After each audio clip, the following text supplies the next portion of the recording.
দীর্ঘদিন আর্মিতে ছিলাম এবং সমাবেশে যোগদান করার আমার কোনো অভিজ্ঞতা নাই।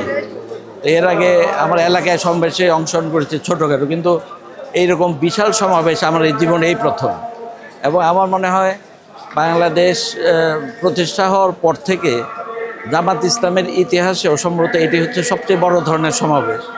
এবং এতে স্বতঃস্ফূর্তভাবে শুধু জামাতের নেতাকর্মীরাই আসে নাই, আমার মনে হয় বাইরের সাধারণ মানুষও অনেক এসছে এখানে, এবং অনেকের আগ্রহ একটা নতুন জীবন ব্যবস্থা, নতুন চিন্তাধারা, যে গতানুগতিক রাজনীতির ফলে মানুষ অতিষ্ঠ, তারা দেখেছে যে তাদের ভাগ্যের কোনো পরিবর্তন হয় নাই।